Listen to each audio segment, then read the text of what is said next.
Hey guys, Phantom here.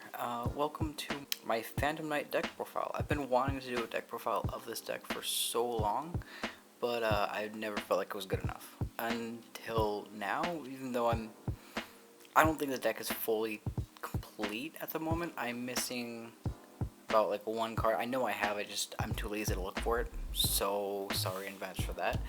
But yeah, I'm going to explain to you why I chose these specific cards that I did, other than, the obvious names, and anything that you could substitute for, I don't know, cheaper options than what I have here. So we're going to start off with 3 of the 1 card combo, the Torrent Skills. Very standard. You just normal summon it, effect, you pitch, and you have plays even if he gets ashed. So it's just standard at 3. And then the 3 Silent Boots. Sorry, but I do have some mismatching rarities here. I'm looking to get all secrets for it, just to make it look better. But yeah, extender, searchable. It's pretty standard. 3 of the Ancient Cloak. Also 1 of each rarity because why not? And we have 1 Ragged Gloves and 1 Stained Greaves. Now, people normally play like this at 2 or 3 because it can be a 1-card Dragoon. But I don't play Dragoon in this game, in this deck, so I only play it at 1. It's a name, it's searchable, and it's a foolish. I mean, it does its job. Stained Greaves is a good one of, a great one of, no more than 1. It's searchable. It's a free extender. It's a double extender if you open up like a Ragged Gloves hand that you couldn't pitch for whatever reason. Yeah, it's great. Every PK deck should play this at 1, at least at 1. And that's about 11 names in the main. Now for the extenders, I'm playing 2 Wielder. I don't know, it's a great extender. It's if you have a level 3, you can summon it for free. And this deck, you need level 3s to go into your Cherubini and all your rank 3s. This is where I have to find my other tracker, because I'm going to be running 2 trackers. So the Gillosaurus is kind of substituting for the second tracker. Gillosaurus is still a level 3 extender with the side effect of your opponent getting a free monster. But if you're going first, they don't get a monster at all because they don't have a monster unless they like ash you or something like that. And if they do ash you, then you can just pop it with like Bardiche or your Breaksword. And for more extenders, we got 2 Kagemucha. At first, I couldn't find my 3rd Kagemucha, and I honestly don't even know if I have a 3rd. But I just built the deck kind of around the fact that I didn't have a 3rd, and now I'm kind of glad I have 2. I had 2. And then 1 of the Dangers, because those are important, and 1 of each of the Burning Abyss, Graf, Seer, Libic. I see people not playing Libic at all, and I don't really understand why. If you play this deck enough and you draw the Seer or the Graf, your hand's basically a brick, and you have to try to work around it, and then you don't really have the extenders. But if you play the Libic, then you can send the Libic to summon the Seer or summon the Graf, and then link off and summon the last one, and get your basically this Libic guarantees you have the Cherubini back to the field to link off with IP on your opponent's turn to make Appaloosa. So Libic is very important to the deck. I don't see why people don't play it at all.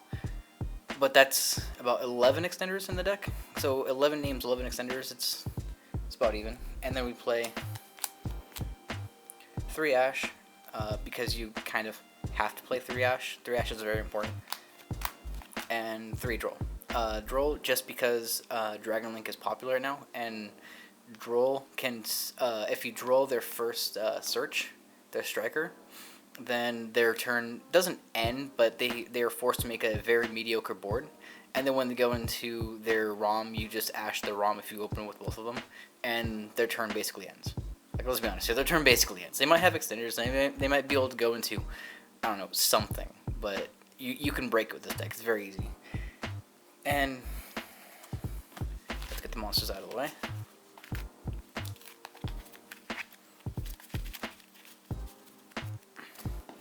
Onto the spells, we go 3 Droplet. I know, Droplet is like $120. It's very expensive. Even I can't afford it. Like, I'm borrowing these from a friend, but these are very important. Well, they're not that important. You can substitute these for a Dark Ruler or a playset Dark Ruler, and the deck accomplishes the same goal. It's just with Droplet, you can actually push for game that turn, whereas with Dark Ruler, you have to basically build your board, and keep in mind you're building your board to break their board and then stopping them from playing on their next turn. Because you can't kill them through Dark Ruler, but you can kill them through Droplet. So that's why I choose to play Droplet instead of Dark Ruler. And then tactics, for when they ash you, you can either draw on your first turn, or if they only had like one monster negate, or they ash you or whatever, you can take one of their monsters or just whatever you want. One rank up, because it's very important for the combo. One Monster Reborn, one E-Telly, one Rhoda, one Called By, one Duster, and one Lightning Storm. Very powerful one-of spells, where if you draw any of them, you either have combo, or you basically can wipe their board, wipe their back row. Basically they allow you to play. They stop you from being hand trapped, and they're just very powerful one-of spells. And then there's droplets and tactics. And then on to the traps. There's only 4 of them. Obviously, we got the Fog Blades and the Wing.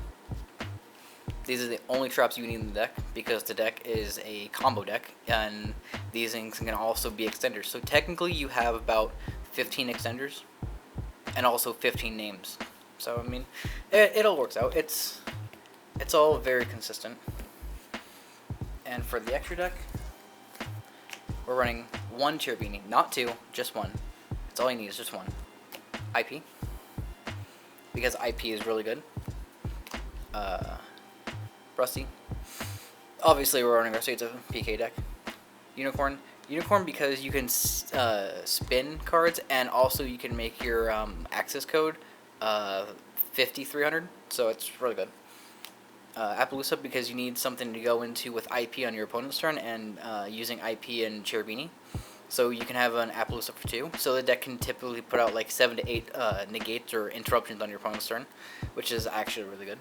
And then access code. You don't have to play access code or Appaloosa. Like, it's not too important. They just help push for game. So access code is really good on the deck. And we have 2 Breaksword. Now you don't have to play 2 Breaksword. That's not important, because in the combo you only really use 1. And the other one is just in case, for whatever reason, I have to go into like another turn or into a grind game if my opponent's playing a slow deck that just wants to slow me down. I'll have a second one to pop anything that's like, stopping me from actually playing the game. So it's useful at 2, even though you don't need it at 2. 2 Levier. This is actually important to have at least 2 of. You don't need 3. You can play 3. And I'll just tell you which card you can take out for the 3rd if you want to. But 2 you need for sure, because if you have a really strong hand, which is all gas, then you can go into 2 Leviers and keep bringing back your PKs that you keep banishing off their effects. And with 2 Leviers, you can go into IP. And by this point, you already have Cherubini, so that sets you up for your Appaloosa play on your next turn. And these typically have PKs on them when you're summoning them back. So linking them off for IP puts PKs in grave for the names, and you set up for your next turn, assuming your opponent didn't scoop. But this is my Nibiru counter. This stops me from getting Nibiru'd or hand trapped, whatever. It just you negate you don't negate the monster effect. You just make that monster's effect become both players draw 1. So if my opponent goes Nibiru, I go effect detach 2, and then we both draw a card. I mean, sure, they get a draw a free card, but so do we. Like, it's not as bad as you may think it is, and it does allow me to keep my board. So it's good. And then Raiders Knight. This card has come in clutch so many times when my opponent had just opened up with enough negates or enough hand traps to basically stop me from going through with my my main board. I just go Raiders Knight into Arc Rebellion, and I just basically take all their attacks, negate all their effects, and just attack for game.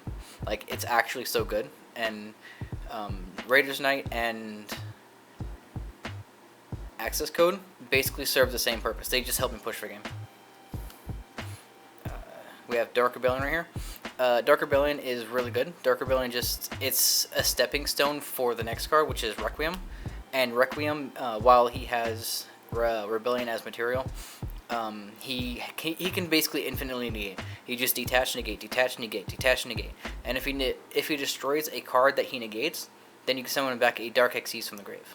So you can summon back your Break Swords, your Rebellion, your Raider's Knight for whatever reason. Like, you can summon back any Dark Xyz from your grave. So since this is an Xyz focused build, and it's all dark, well, mostly dark, with the exception of Shadow and Levier. It's really good in the deck, and it's basically 3 more negates on top of your Fogblade and everything. And the last card is Arc Rebellion. The 1 card OTA can get well over 10,000, 15,000, whatever. It's actually just so good. It's such a good card. And side deck is usually up to preference, but I will show you what I am currently siding for this meta. I'm siding the Dark Rulers, just because if I need to, like if my opponent is consistently making boards with and I know I'm going to be going second, and they're a deck that consistently puts up a board of more things than I can negate with Droplet, because I do need my hand, then I'll just Dark Ruler and I'll make my board and break their board, and then they can't break my board because they already used all the cards to make their board. It's a solid choice. I think it's a solid choice. And Nibiru, because we're going to a combo format. So, you know, if the main decks are combo, then you just play combo, like anti-combo.